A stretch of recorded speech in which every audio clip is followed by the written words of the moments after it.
Imagine waking up and feeling completely drained. No energy to keep learning English, no strength for your relationship, no motivation for anything at all. People say stay consistent, but it only makes you feel worse. Now here's the truth. Just last week, right here in these, I almost gave up too, on my marriage, my emotions, and even my English practice. But one small moment shifted everything. Want to know what it was? A heavy week begins. Imagine walking into your kitchen on a Monday morning and everything, the light, the smell of coffee, even the hum of the refrigerator, feels heavier than it should. Like someone quietly stacked a few bricks on your shoulders while you were asleep. That's exactly how my week began here in the United States. A week where my marriage felt like an old wooden bridge shaking in a storm, not because of anything dramatic, but because of small misunderstandings that lingered longer than they should. You felt that too, right? When something tiny doesn't quite add up, but sharp enough to scratch at your mind the entire day. The funny part is that your brain makes all of this worse. The human brain absolutely hates ambiguity, so when you're unsure about what's happening in your relationship, it begins creating possible scenarios, like a Hollywood writer desperate for a movie deal. One tired look from your partner suddenly means they're losing interest. One distracted answer becomes, maybe I don't matter anymore. Basically, your nervous system turns into a dramatic storyteller, and not even a good one. That's how my week started. Not with shouting, not with broken promises, not with anything big enough to name. Just a shift in rhythm. Like hearing your favorite song but the beat is half a second off. You know something's wrong but you can't point exactly where. So you keep going pretending you're fine, while a small door inside you keeps clicking like it's not fully shut. Neuroscience has a phrase for this. Your brain predicts before it understands. Meaning if you walk into the week feeling anxious, every signal gets filtered through that anxiety. Your partner stays quiet. Prediction. Something's wrong. They're busy. Prediction. They're pulling away. A slow text reply. Prediction. Disaster. Your brain isn't evil, it's just a panicky intern pulling fire alarms before checking if there's any smoke. And in the middle of all this emotional noise, I was still trying to keep up with my daily English listening, reading, speaking practice. Picture practicing pronunciation while a tiny voice inside you whispers, "Hey, we might be falling apart a little bit." It's almost funny, almost if it didn't sting. But here's the surprising part. That heavy, messy beginning became the doorway to something important. It forced me to relearn how to communicate, not just in English but emotionally, honestly, and slowly enough for both of us to finally hear each other again. Section 1 isn't just the start of a story. It's the moment the ground shakes just enough to remind you something needs attention. The morning we drifted apart. Picture this. You wake up next to someone you love, but the room feels colder than usual, even though the heater is humming like it always does. There's no fight, no big drama, just that strange emotional draft you can't find the source of. That was my Tuesday morning. A morning where my partner and I somehow slipped out of sync, like two dancers hearing two different versions of the same song. And the worst part? That tiny misalignment felt louder than any argument at IT started with something ridiculously normal. I was making coffee, and my partner walked into the kitchen with that sleepy, half-confused look people wear before their brain fully logs in. I said, "Good morning," in my usual slow, warm tone. Yes, the same tone I use when practicing English clarity. But the answer I got back was thin, stiff, almost like someone replying from inside a glass box. Your brain hates that, by the way. It thrives on patterns, and when the pattern breaks, it immediately assumes danger. Mine definitely did. Suddenly, every microreaction felt like a clue. A slightly tense jaw? Are they mad? A pause before answering? Did I say something wrong? A distracted stare at the phone? Are we drifting? Of course, psychology loves to remind us that humans are terrible at mind reading, yet that never stops us from trying. Our brains run on something called negative bias, meaning we remember threats twice as strongly as positive moments. Translation: one awkward morning can overshadow an entire week of tenderness. As we sat at the table, the silence wasn't just silence. It was performing. It stretched. It curled around the room like fog. Even the clink of the spoon against the cup sounded like an accusation. And here's the ironic twist. We were both thinking the same thing. I hope they're okay. But somehow the worry made us both quieter instead of closer. That's when I noticed a strange detail. Whenever we're stressed, we tend to speak faster, less clearly, and our tone shifts without our permission. It's a survival response. The brain redirects energy to deal with the threat, even if the threat is just a misunderstanding over breakfast. So my partner's clipped tone wasn't rejection, it was stress. And my overthinking wasn't intuition, it was a glitch. But in that moment, none of the science mattered. All I felt was a slow ache, the kind that settles behind your ribs like an unwelcome guest. It's wild how a morning can turn into a mirror, reflecting all your fears back at you. And yet, this drifting moment, this quiet, almost invisible crack, became the catalyst for the rest of the week. Because sometimes a relationship doesn't break with noise. It breaks with silence. And that silence was asking for attention. English words at the kitchen table. Imagine sitting at your own kitchen table, staring at someone you love, and realizing that the only thing standing between the two of you and a full-blown emotional meltdown might be a few simple English words. Sounds dramatic, right? But that's exactly how my Wednesday morning unfolded. There we were, two adults, 2 cups of coffee, and a silence thick enough to spread like peanut butter. You couldn't cut the tension with a knife. You'd need a chainsaw. What broke it wasn't courage or a big speech or some movie-style confession. No, it was one line.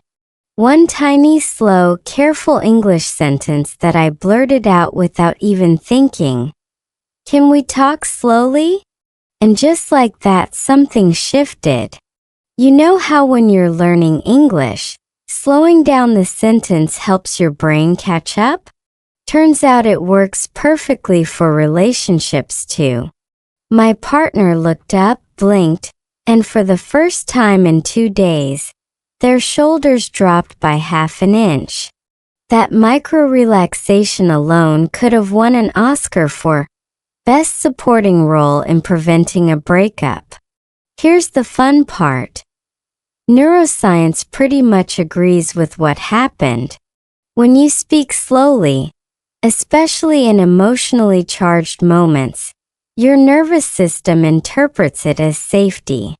Slow speech equals no threat. It's like telling your brain, hey, we're not being chased by a bear. Chill. So we tried it. We talked like 2 people in an English beginner class. Soft tone, small sentences, gentle pauses. I feel tired. I feel confused. Maybe we misunderstood. And suddenly the air changed. The fog of miscommunication began to lift, not with grand solutions, but with clarity. We weren't drifting apart. We were simply overwhelmed, exhausted, running on autopilot without checking on each other's emotional battery. It's strange how English, something I usually practice alone with headphones, became the bridge between us. Practicing pronunciation had taught me to breathe between words, to articulate feelings instead of sprinting through them. So I applied the same rule here: slow down, breathe, sound it out. Almost like those ESL exercises where they tell you to notice the space between the sounds. One example still sticks with me.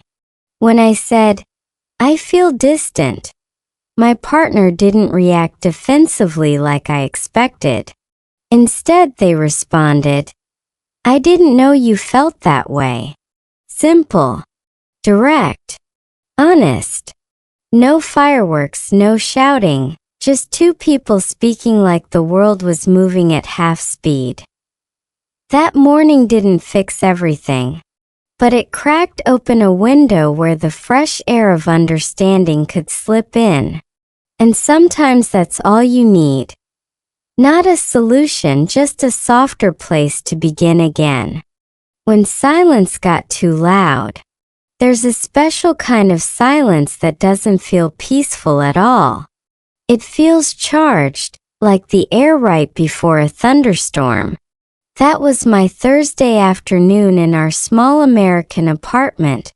A silence so loud it felt like it had its own heartbeat. You'd think silence means calm, but no. This kind of silence crawls under your skin. It sits on the couch with you. It follows you from room to room like an unwanted roommate. I remember standing by the window, watching cars pass by, each one sounding a little sharper than usual. My partner was sitting at the table behind me, scrolling on their phone, and even the tiny swipe of the screen felt like a message. We're not okay. It's funny. Humans can tolerate noise just fine. It's the absence of it that sends the brain into detective mode. There's a psychological principle for this. When communication drops, the brain fills the gaps, usually with the worst-case scenario. It's basically your brain creating a horror movie with zero budget but maximum fear. That I caught myself doing exactly that. A quiet partner? My brain wrote a whole script that they're upset, that they're pulling away, they don't want to talk. You know, the classic trilogy of emotional paranoia. But here's the twist. Sometimes silence isn't about you at all. Sometimes people are just tired. Their nervous system is on low battery. Their mind is buffering like an old Wi-Fi router. But when you're in love, every shift feels personal, even when it's not. So I sat there, listening to that silence, feeling it get heavier by the minute. At one point, I tried to distract myself by practicing English listening exercises, slow speech, small phrases, gentle rhythm. But it sounded hollow in a room where two hearts were beating but not meeting. Strangely though, one phrase stuck with me from the audio. Pause is not the end. It is part of the sentence. And for a moment I wondered if that applied to us too. Then something unexpected happened. My partner sighed.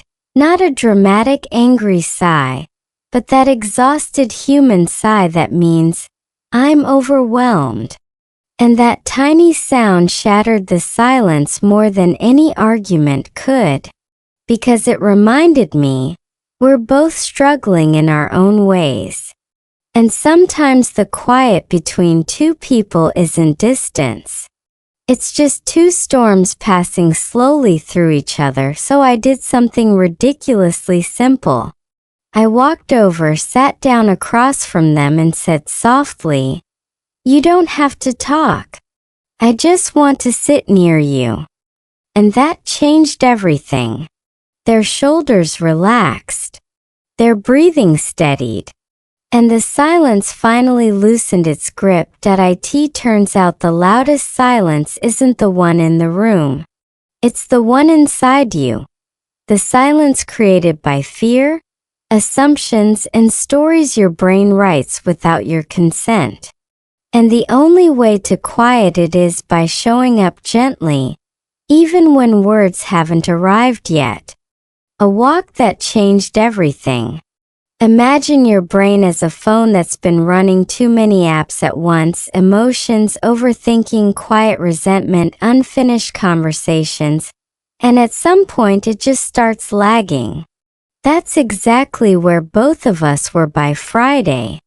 The air in the apartment felt stale, like we'd both been breathing old worries for days. So I did something wildly simple but strangely hard. I asked, "Do you want to take a walk?"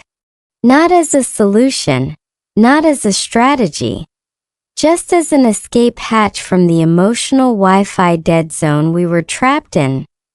We stepped outside into the cool American afternoon, and it felt like the world finally exhaled for us. It's funny how sidewalks, streetlights, and passing strangers can feel safer than your own living room when your heart is cluttered. We walked side by side, silently at first. But this silence wasn't heavy like before. It was neutral, open, like a blank page waiting for whatever word we'd choose to write first. There's an actual psychological effect behind this. It's called parallel movement, and it helps your nervous system regulate when you're walking next to someone instead of facing them. No direct eye contact, no pressure, just moving forward together, literally.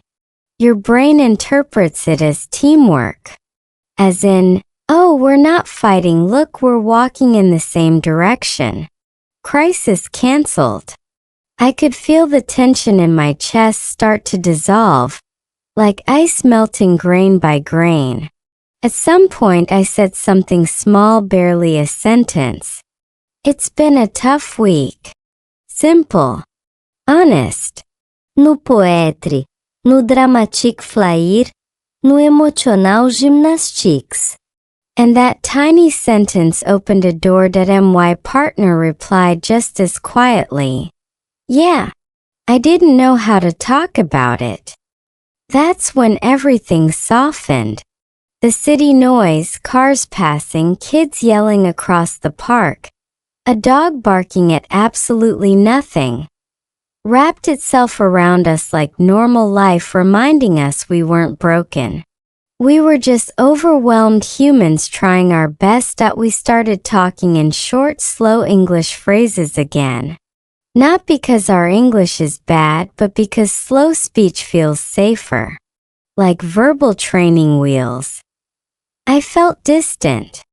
I felt confused. "I didn't mean to hurt you."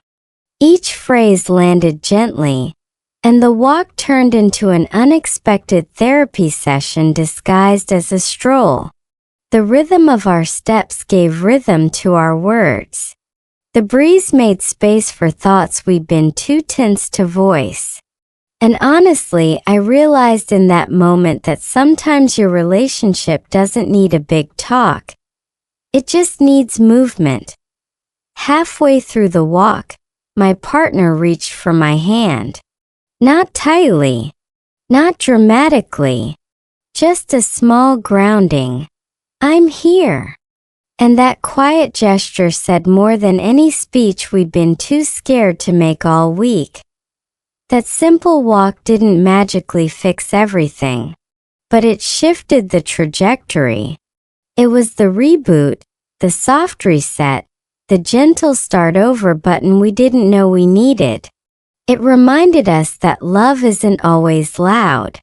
Sometimes it's just two people choosing to walk beside each other, even when the road is uneven. The night we finally heard each other. Here's a weird truth about the human brain. It listens terribly when it feels threatened. Even a raised eyebrow can send your nervous system into full DEFCON 1, shutting down the part of your mind that understands nuance, empathy, or, well, anything. That's why Saturday night felt like standing at the edge of a cliff, with every word we hadn't said piling up behind us like a crowd pushing forward. But strangely, it also became the night everything softened at IT. Started with something painfully ordinary. We were sitting on the couch, TV playing some forgettable show neither of us was actually watching. You know that kind of silence, the one that isn't quiet at all because your heartbeat is busy screaming? That one. My partner looked tense. I felt tense. The air felt tense. Honestly, even the furniture looked like it wanted to leave the room. And then, almost accidentally, I used a skill I had been practicing for English speaking. Mirroring tone, not words. When you mirror someone's tone gently, the brain interprets it as respect, not confrontation. So instead of matching their tension, I lowered mine. I spoke slower, softer, not to win, just to connect.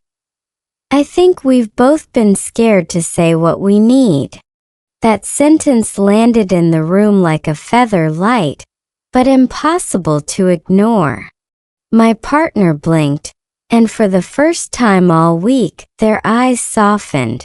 Neuroscience calls this moment a limbic shift, when safety replaces fear, even for a split second, allowing the emotional doors to reopen. And then something fragile but beautiful happened. They answered in the same slow rhythm. I didn't want to upset you. That was it. Not a speech. Not a confession. Just a tiny truth said gently. And that tiny truth cracked the entire emotional dam. We talked in slow, careful English, almost like we were two students learning honesty syllable by syllable. It hurt when we stopped talking clearly. I felt afraid you were pulling away. I just needed you to notice I was struggling. I'm sorry I shut down. The fascinating thing? When emotions are high, slow speech acts like a neurological break. It gives the amygdala, the drama queen of your brain, a chance to calm down. The more we talked slowly, the clearer everything became. It was like the subtitles finally turned on after a week of watching the wrong audio track. At one point, my partner placed their hand on my knee. A small gesture, warm enough to melt the leftover distance between us. And suddenly we weren't opponents. We weren't two storms. We were just two tired humans trying to speak the right words in the right way. By the end of the night, the apartment felt different. Lighter. Like someone had cracked open a window we didn't know was stuck. And I realized something humbling. Communication isn't about speaking better. It's about hearing braver. That night we finally heard each other. The promise of a new dawn. He had spent so many years believing that strength meant holding everything together. Keeping his voice steady, keeping his emotions hidden, keeping the world from seeing any cracks. But now, as he stepped into this new chapter, he realized something profoundly different. True strength wasn't about resistance. It was about release. Letting go of the stories that kept him small. Letting go of the expectations that bent him out of shape. Letting go of the guilt he carried for simply being human. It didn't happen all at once. Letting go rarely does. Instead, it unfolded in layers, each one peeling back to reveal a truth he had long avoided.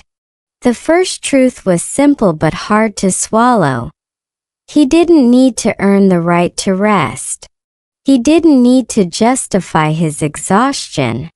He didn't need to explain why certain seasons of his life had broken him open. Life had been heavy, that was enough.